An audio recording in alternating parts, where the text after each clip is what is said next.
Hi everyone, this is Dave from Geekanoids and welcome to my full review of the Sony Xperia Z. Now, big thank you must go out to Clove Technology at clove.co.uk who sent me this out to review. Now let's kick things off by my opinion on the actual build quality of the Xperia Z, and it's sort of a mixed sort of bag of feelings about it. First of all, the screen. The screen is absolutely gorgeous, 5 inches, 1920 by 1080 resolution. The actual pixel density gives really clear, crisp text and definition to everything that you see on the screen, but it is slightly lacking in contrast. Definitely not as good as something like the iPhone 5 screen, or dare I say it, something like the Nexus 4, which does have more contrast on the screen, but it is a nice screen. The viewing angles aren't the best, but it is very, very crisp and it's a real pleasure to actually look at and use.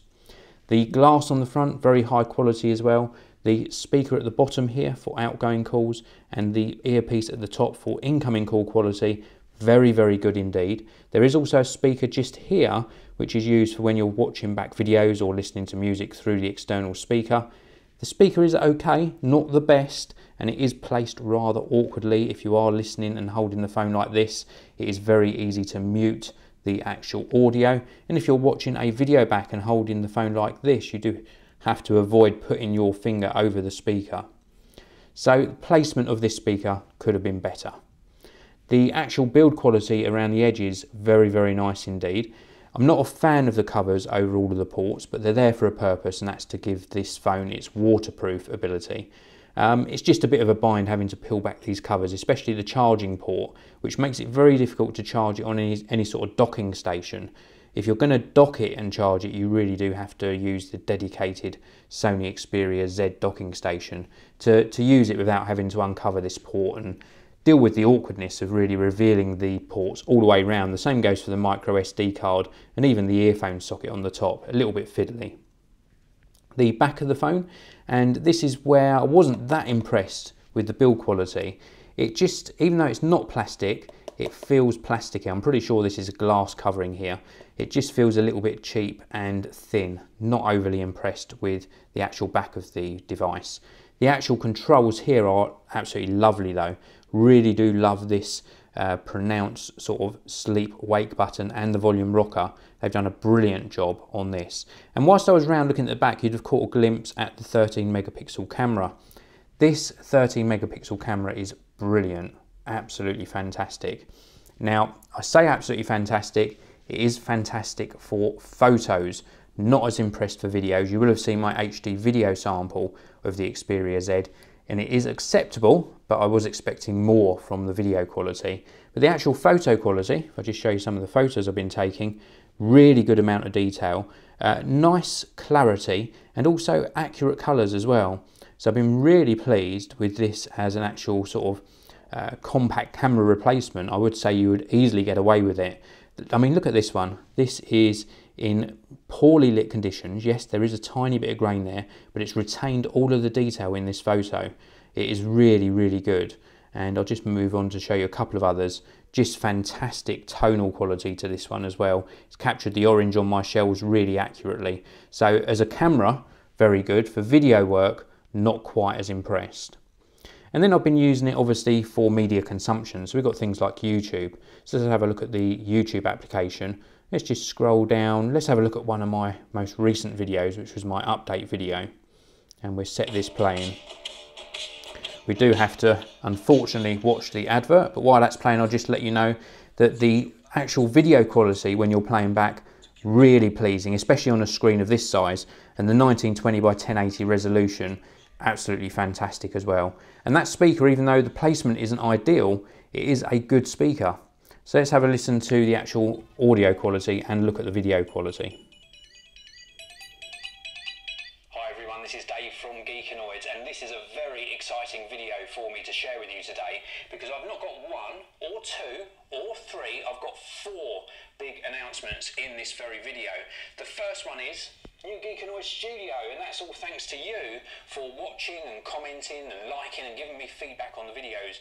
Without you watching and hitting that like button, none of this would be possible. So big thank you to you for making the new Geekanoids Studio a reality.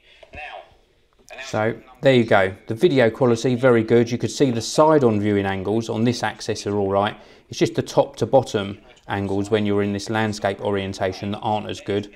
The audio quality, yes, it does distort at the very highest volume, but the actual image quality, wow. It is a pleasure to watch a video on this.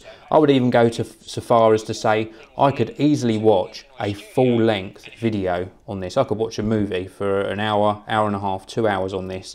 And because it's a nice large 5-inch screen, I wouldn't be disappointed at all. The browsing experience, equally as good. Let's have a look at browsing. Geekanoids. Here we go. And the browsing experience is brilliant. You cannot fault the browsing experience. It is very, very quick to load. We're on Wi-Fi at the moment. Everything loads in nicely. We've got lots of screen real estate. The pinch to zoom is really good as well. Nice, crisp, clear text.